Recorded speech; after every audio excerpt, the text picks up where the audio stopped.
مرحبا ماہ رمضان، مرحبا ماہ رمضان، مرحبا ماہ رمضان۔ وَإِذْ يَعِدُكُمُ اللَّهُ إِحْدَى الطَّائِفَتَيْنِ أَنَّهَا لَكُمْ وَتَوَدُّونَ أَنَّ غَيْرَ ذَاتِ الشَّوْكَةِ تَكُونُ لَكُمْ وَيُرِيدُ اللَّهُ أَنْ يُحِقَّ الْحَقَّ بِكَلِمَاتِهِ وَيَقْطَعَ دَابِرَ الْكَافِرِينَ۔ صدق الله العلي العظيم وصدق رسوله النبي الكريم۔ بآواز بلند پڑھے الصلاة والسلام علیک یا رسول اللہ، الصلاة والسلام علیک یا حبیب اللہ، الصلاة والسلام علیک یا نبی اللہ، وعلا آلک وأصحابک یا نور اللہ، صلی اللہ تعالی علیہ وسلم۔ جان ساران بدر و احد پر درود، حق گزاران بیعت اللہ و سلام۔ دوستان محترم، جنگ بدر کے حوالے سے ہماری گفتگو چل رہی ہے۔ اللہ کے رسول صلی اللہ تعالی علیہ وآلہ وسلم اپنے صحابہ کے ساتھ ابو سفیان کے تجارتی قافلے کے ارادے سے مدینے سے باہر نکلے تھے۔ ادھر ابو سفیان شام میں اپنے تجارتی معاملات کمپلیٹ کرنے کے بعد پھر مکہ واپس آنے کے لیے نکلے، تو انہیں راستے میں کسی نے بتایا کہ مکے سے جب تم شام جا رہے تھے اسی وقت حضور علیہ السلام اور ان کے صحابہ نے تمہارا تعاقب کیا تھا، تمہارا پیچھا کیا تھا، مگر تم کسی طرح بچ کر نکل گئے، اور اب بھی وہ تمہارے انتظار میں ہیں۔ ابو سفیان اپنے تمام ساتھیوں کے ساتھ جب یہ بات سنتے ہیں تو انہیں سخت قسم کا نقصان کا اندیشہ محسوس ہوتا ہے۔ انہوں نے فوراً اپنی تدبیر اختیار کرنا شروع کر دی، اپنے جاسوس چاروں طرف پھیلا دیے کہ مسلمانوں کا قافلہ کہاں ہے، کتنا ہے، اس کی ساری حالت کی خبر دی جائے۔ یوں ابو سفیان نے اپنے پورے جاسوس چاروں طرف پھیلا دیے اور انہیں مسلسل خبر پہنچتی رہی کہ مسلمان کہاں ہے، کس پوزیشن میں ہے۔ جب یہ تجارتی قافلہ حجاز کی حدود میں داخل ہوا، مدینہ شریف کے قریب حدود میں داخل ہوا، تو ابو سفیان کو مزید خدشہ ہوا کہ اب ہمیں کیا کرنا چاہیے۔ انہوں نے اس وقت دو طریقے اپنائے۔ ایک طریقہ تو یہ اپنایا کہ قبیلہ بنی غفار کے زمزم غفاری نامی شخص کو 20 مثقال سونا دیا۔ 20 مثقال سونا، ایک مثقال سونا 4.5 ماشا یعنی 4.5 گرام کا ہوتا ہے، تو یوں 20 مثقال سونا، 90 گرام سونا زمزم غفاری کو اس لیے دیا کہ تو تیز رفتاری کے ساتھ مکہ پہنچ اور مکہ جا کر کے مکہ والوں کو بتا کہ پورے مکے والوں کا پیسہ جس تجارت میں انویسٹ کیا گیا ہے وہ پورا قافلہ خطرے میں۔ اللطیمہ اللطیمہ، تم جتنا ہو سکے اتنا جلدی مدد کے لیے دوڑو۔ زمزم غفاری کو ابو سفیان نے یوں مکہ تیز رفتاری کے ساتھ 20 مسقال سونا اجرت دے کر کے روانہ کر دیا، اور ادھر انہوں نے بھی راستہ چینج کر دیا، جس راستے سے عام طور پر آتے جاتے تھے وہ راستہ بدل دیا اور سمندر کے کنارے کنارے راستے نکل گئے۔ تو ابو سفیان کا پورا تجارتی قافلہ مسلمانوں سے بچ بچا کر کے ادھر مکے کی طرف روانہ ہو گیا۔ اب ادھر زمزم غفاری کو انہوں نے بھیج دیا کہ مکے والوں کو جا کر بتائے کہ تمہارا قافلہ خطرے میں ہے۔ اب ادھر انہوں نے زمزم غفاری کو بھیجا، مگر زمزم غفاری کے یہاں سے مکہ پہنچنے سے 3 دن پہلے حضرت عبد المطلب کی بیٹی عاتقہ نے ایک خواب دیکھا، اور وہ خواب ایسا خواب تھا کہ جس کی وجہ سے ان پر خوف طاری ہوا۔ صبح اٹھ کر کے انہوں نے اپنے بھائی حضرت عباس کو طلب کیا۔ اس وقت حضرت عباس نے بھی ایمان کا اعلان نہیں کیا تھا۔ حضرت عباس کو بلایا اور کہا، بھائی میں نے بہت ڈراؤنا خواب دیکھا ہے۔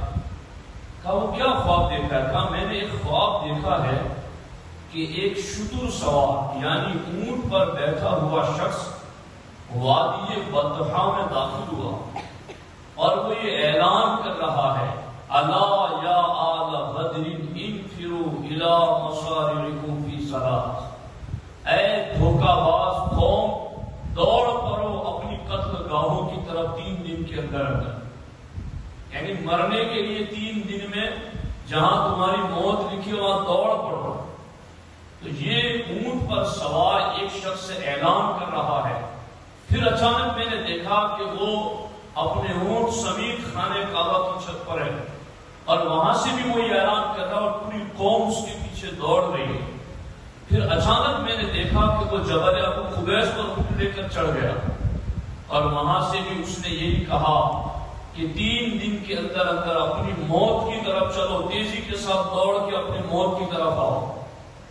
اب عاتقہ کہتی ہے کہ میں نے دیکھا کہ اس نے جبل ابو قبیس سے ایک بہت بڑی چٹان نیچے لڑکائی، لڑکتی ہوئی وہ چٹان نیچے آئی تو ٹوٹتی ہوئی ایسی آئی کہ قریش کا کوئی گھر ایسا نہیں تھا جس میں اس چٹان کا کوئی پتھر نہ پہنچا،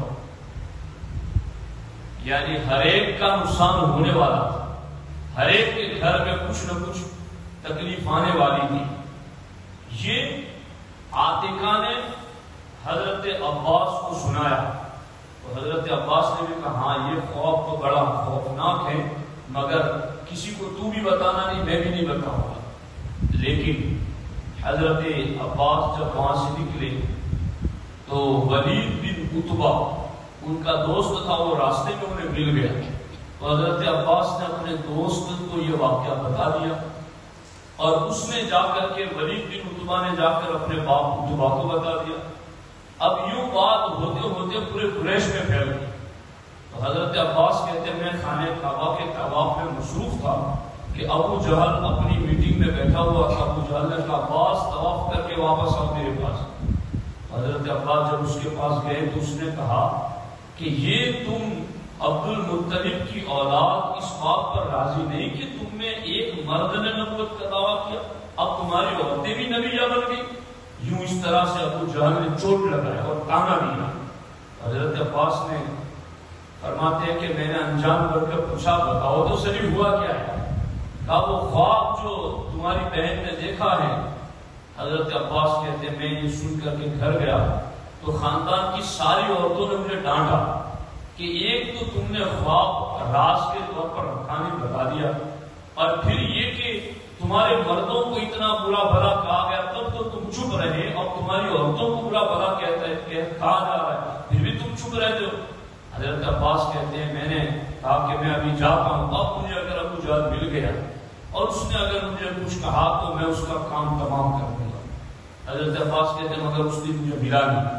پھر حضرت عباس کہتے ہیں میں 3 دن کے بعد، یعنی وہ جو خواب دیکھا تھا اس کے 3 دن کے بعد میں پھر حرم گیا، اور اسی نیت سے گیا کہ ابو جہل ملے گا تو اس کا کام تمام کر دوں گا۔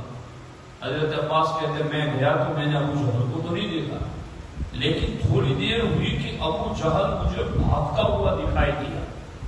تو حضرت عباس کہتے میں نے سوچا کہ شاید یہ میری وجہ سے خوف میں بھاگ رہا ہے کہ میں اسے مارنا چاہتا ہوں اور اس کو پتہ لگ گیا.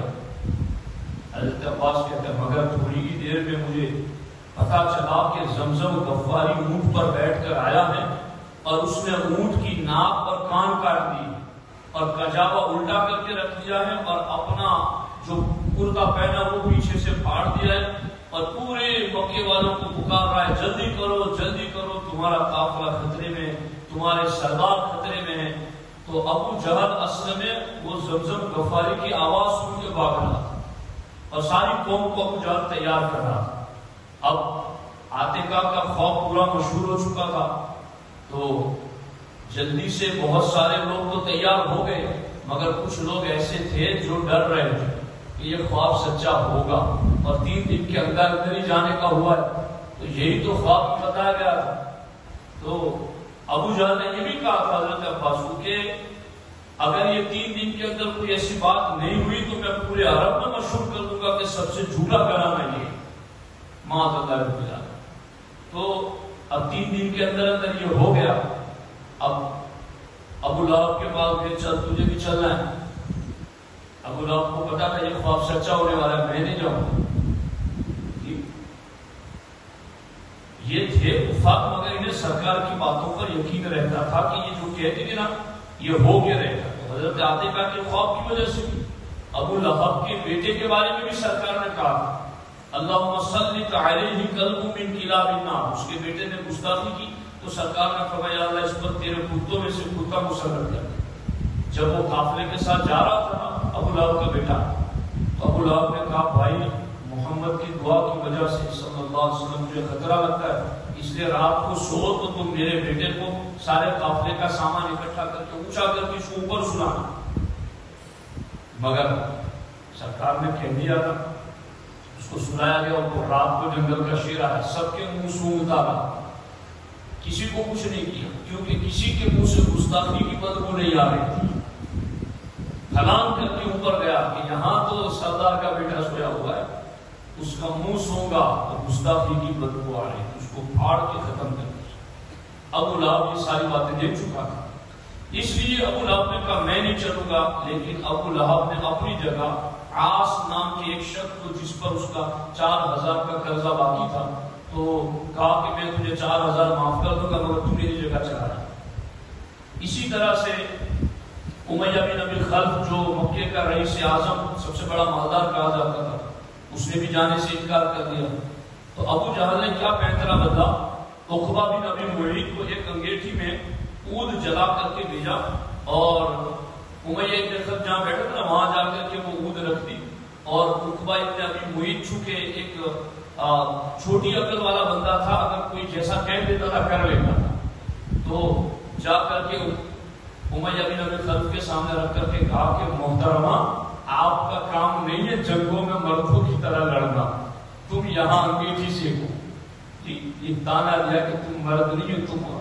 تو خوب اس کو گالیاں دی امیہ بن خلف نے. اور پھر اس کے بعد ابو جہل آیا. ابو جہل نے اس کو سمجھا تو سردار ہے تو نہیں جائے گا تو اور بھی نہیں جائیں گے چل تو اگر نہیں آنا چاہتا تو 3 دن کے لیے چل پھر واپس چلے آنا کوئی بہانہ بنا. ابو جہل مطلب چاہتا تھا کہ کسی بھی طرح سے یہ چلے. پھر اس کو ابو جہل نے واپس نہیں آنے دیا. 3 دن کے بعد پھر اس کو لے ہی گیا. اس کی موتی لکھی ہوئی تھی وہاں اور کہا بھی گیا تھا انفروا الی مصارعکم فی ثلاث دھوکہ بازو 3 دن کے اندر اندر اپنی قتل گاہوں کی طرف چلو. اب یہ سارے کے سارے چل پڑے. ابو سفیان کا قافلہ جب بچ بچا کر نکل گیا تو انہوں نے پھر پیغام بھیجا اور ابو جہل کو کہلایا کہ اب تم جہاں ہو وہیں سے واپس چلے جاؤ ہم لوگ بچ بچا کر نکل گئے. تو ساری قوم کے سرداروں نے ابو جہل کو سمجھایا کہ دیکھ اب جو مقصد تھا وہ تو ہو گیا ہے ہمارا مال لوٹنے والا تھا ختم ہونے والا تھا بچ گیا ہے اب ہمیں جنگ کرنے کی کوئی ضرورت نہیں ہے. ابو جہل نے کہا تم بزدل ہو اب ہم نکل گئے ہیں تو واپس تھوڑی پلٹیں گے. ہم چلو لڑیں گے نہیں تو کم از کم 3 دن بدر میں جا کر ٹھہریں گے اونٹ ذبح کریں گے گوشت کھائیں گے شراب پیئیں گے گانے والی رنڈیاں ساتھ میں ہیں ہم وہاں اپنا روب جمع کرائیں گے تاکہ کم از کم مسلمان ہماری بھنک کو محسوس کر لیں کہ یہ کتنی تعداد طاقت کا، چل پڑے۔ اب وہاں سرکار دو عالم صلی اللہ علیہ وسلم مرکز زبیہ کے مقام پر پہنچے تو سرکار نے ایک آدمی کو پوچھا جو جا رہا تھا، اس کو صحابہ نے پوچھا کہ کیا حالات ہے مکے کی، تو اس نے بتانے سے انکار کیا کہ نہیں مجھے نہیں پتا کیا حالات ہے۔ تو صحابہ کرام نے اس کو پکڑ کے لائے اور اس کو کہا سلم علی رسول اللہ صلی اللہ علیہ وسلم، چل تو نہیں بتاتا تو کم از کم اب یہاں آ گیا ہے تو ہمارے نبی کو سلام کر کے جا، سلام کیے بغیر تجھے نہیں جانے دے، سلام کر ہمارے نبی۔ تو اس نے معاذ اللہ طنز کے طور پر کہا تمہارے اندر بھی کوئی نبی ہے معاذ اللہ رب العالمین؟ تو صحابہ نے کہا ہاں یہ ہمارے اندر نبی ہے، ان کو سلام کر پھر جانے دیں گے ورنہ جانے نہیں دیں گے۔ اب یہ سنی مسجدوں میں کبھی کبھی کچھ لوگ ایسے آ جاتے ہیں کہ جنہیں سلام گوارا ہے، تو میں کہتا ہوں ایسے لوگوں کو جب آ جائیں تو پھر پکڑ کے رکھو کہ سلام پڑھے بغیر جانے نہیں دیں گے تمہیں، جی سلام کر نبی کو تجھے جانے نہیں دیں گے۔ اب اس نے جب یہ کہا کہ چلو میں سلام کروں گا مگر ایک بات بتاؤ کہ تمہارے نبی یہ بتا دے کہ میری اونٹنی کے پیٹ میں کس کا نطفہ ہے تو میں سلام کروں گا۔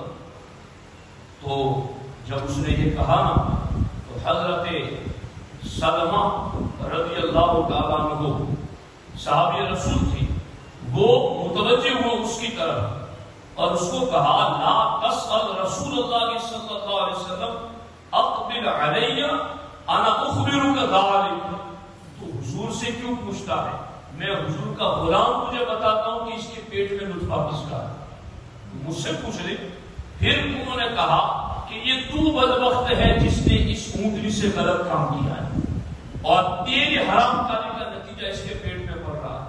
جب سرکار نے یہ سنا تو سرکار دوڑ کر آیا اور اپنے صحابی کے منہ پر ہاتھ رکھ دیا اور سرکار نے کہا کہ اس کا راز کیوں فاش کر دیا؟ تو صحابی رسول کہتے ہیں بندہ نواز آپ کی خاموشی کی وجہ سے کفر یہ سمجھ بیٹھا ہے کہ آپ کو پتا نہیں ہے، حضور آج میں آپ کا غلام بتا دوں تاکہ انہیں پتا چلے کہ جن کے غلام اتنا جانتے ہیں ان کا آقا کتنا جانتا ہو۔ آپ نے بتایا اور اس کے بعد پھر آگے چلا قافلہ، پھر پتا چلا کہ وہ مکے سے کافر لڑنے کے لیے آ گئے۔ اب تک صحابہ کو یہی پتا تھا کہ ہمیں ابو سفیان کے تجارتی قافلے سے لڑنا ہے۔ اب پتا چلا سرکار نے ابو بکر صدیق کو کہا ساروں کو جمع کرو، سارے جمع ہو گئے۔ سرکار نے کہا کہ اب بتاؤ تمہارا کیا مشورہ ہے؟ ابو بکر صدیق سب سے پہلے کھڑے ہوئے اور جان سالانہ تقریر کی، عمر کھڑے ہوئے جان سالانہ تقریر کی، حضرت مقداد بن اسود کھڑے ہوئے جان سالانہ تقریر کی، حضرت سعد بن عبادہ کھڑے ہوئے جان سالانہ تقریر کی۔ انصار و مہاجرین ساروں نے کہا حضور ہم پیچھے نہیں ہٹیں گے، آپ کے ساتھ ہیں تو آپ کے ساتھ ہی ہم لڑیں گے مریں گے۔ سرکار نے جب یہ سنا نا ان کی وفاداری کو تو سرکار کا چہرہ خوشی سے بالکل چمکنے لگا اور سرکار نے فرمایا میرے صحابہ میں تمہیں خوشخبری سنا رہا ہوں فتح کی، اور میں اس وقت اسی جگہ کھڑے کھڑے کافروں کی قتل گاہیں دیکھ رہا ہوں کہ وہ کہاں مرنے والے ہیں۔ ادھر کہا گیا تھا 3 دن میں چلو اپنی قتل گاہوں کی طرف، ادھر سرکار نے فرمایا میں یہاں بیٹھے بیٹھے دیکھ رہا ہوں بدر کی کس جگہ پر کون سا کافر مرے گا۔ پھر وہاں گئے تو کافر پہلے ہی پہنچ گئے تھے، تو کافروں نے اچھی جگہ جو اوپر والی تھی نا ڈھلان والی، وہاں جا کر کے براجمان ہو گئے، قبضہ کر لیا۔ اور مسلمان نچلی جگہ میں ان انتم بالعدوۃ الدنیا وهم بالعدوۃ القصوى، تو مسلمان جس جگہ پر تھے نا وہ تھوڑی ریتیلی جگہ تھی جہاں چلنے میں بھی پاؤں پھسل جاتے تھے، چونکہ ریت میں اب دوڑ کے حملہ کرنا، پاؤں پھسل جائے ریت میں تو بندہ خود ہی گر جائے تو لڑ کیسے سکے گا۔ کافر بہت خوش تھے کہ ہم بالکل ایسی جگہ پر ہے جو مضبوط جہاں پاؤں ٹکتے ہیں اور یہاں ان کے پاؤں نہیں ٹکیں گے۔ مگر اللہ کا کرنا کیا، اللہ نے بارش نازل فرمائی، بارش ایسی اتری، اب کافر پہلے سے جا کر کنووں پر بھی قبضہ کر چکے تھے، بارش ہوئی صحابہ نے پانی بھی بھر لیا۔ اب وہ جس اونچی جگہ پر تھے نا وہ مٹی پھسلنا شروع ہو گئی کہ وہاں کوئی چلتا تو پھسلتا، اور یہاں صحابہ جس ریت والی جگہ پر تھے وہ پانی کے گرنے کی وجہ سے جم کر مضبوط ہو گئی۔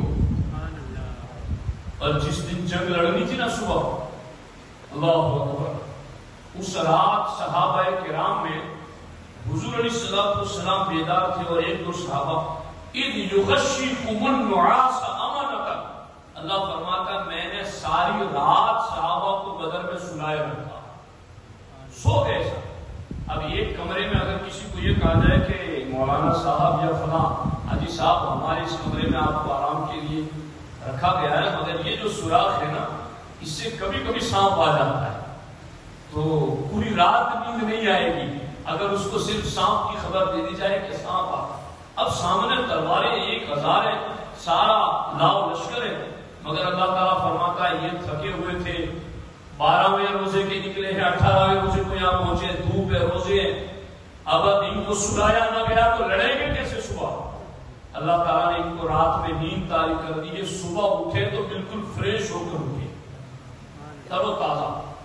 پھر جنگ ہوئی، الحمدللہ رب العالمین، اللہ نے پہلے 1000 پھر 3000 پھر 5000 فرشتوں کو نازل فرمایا اور صحابہ کرام بے جگری سے لڑے، اور بدر کی جنگ میں یوں سمجھو کہ جنہیں سب سے بڑا ہیرو کہا جائے اس ذات کا نام حضرت مولا علی رضی اللہ تعالیٰ کہ ایک طرف سارے صحابہ نے مل کر جگروں کو مارا، ذوالفقار حیدری نے تنہا اتنوں کو واصل جہنم کر دیا، لا فتح الا علی لا سیف الا ذوالفقار، علی جیسا کوئی جوان نہیں اور ذوالفقار جیسی کوئی تلوار نہیں۔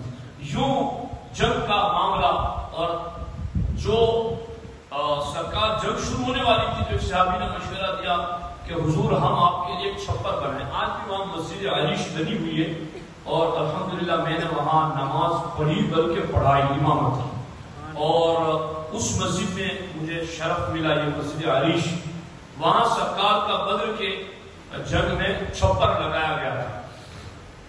اس صحابی نے مشورہ یہ دیا تھا، کتنا پیارا مشورہ دیکھو، سرکار سے کہا کہ حضور یہاں ایک چھپر بنا دیتے، آپ یہاں ٹھہرے رہے اور آپ کے پاس ایک اونٹ تیز رفتار تیار ہے، ہم آپ کے غلام لڑنے میدان میں جا کے اگر آپ کو ایسا لگے کہ کچھ ہمارا پانسا پلٹ رہا تو آپ اونٹ پر سوار ہو کر تیزی سے مدینہ چلے جائیں، وہاں آپ کے جانثار غلام اور بھی موجود ہیں۔ تو سرکار کو ان کی یہ بات بہت پسند آئی اور پھر سوال ہوا کہ اب سرکار تو اس خیمے میں رہیں گے مگر سرکار کی ذات پر پہرا کون دے گا؟ جب یہ بات ہوئی تو ہر صحابی ڈر گیا، چونکہ اب یہاں جانے جہان پر پہرا دینے کی بات، جان ہے تو جہان ہے، ان پر پہرا دینے کی بات تھی۔ حضرت مولا علی رضی اللہ تعالیٰ عنہ کے اس وقت ہر ایک خاموش تھا کہ یہ رشک کون لے، کافر سے لڑ کے خود جان دے دینا آسان تھا مگر جانے کائنات پر پہرا دینا کہ کہیں ان کو کوئی تکلیف نہ پہنچے یہ بہت مشکل کام تھا۔ حضرت مولا علی کہتے ہیں ساحل بالسیف علی راس رسول اللہ صلی اللہ علیہ وسلم، اس وقت تلوار کھینچ کر سب سے آگے جو ذات آگے وہ ابو بکر صدیق کی ذات تھی، اور حضرت مولا علی فرماتے اپنے دور خلافت میں مولا علی نے کہا کہ میرے ساتھیوں مجھے بتاؤ کہ سب سے بڑا بہادر کون ہے؟ تو ساری قوم نے بتایا کہ علی آپ ہی سب سے بڑا بہادر ہے۔ مولا علی نے فرمایا نہیں، سب سے بڑا بہادر اس امت میں اگر کوئی ہے تو وہ ابو بکر صدیق۔ اور حضرت یہ بس آخری بات سن لو، حضرت مولا علی نے اس پر دلیل دیتے ہوئے جواب دیا، وقال رجل مؤمن من آل فرعون اتقتلون رجلا ان يقول ربي اللہ۔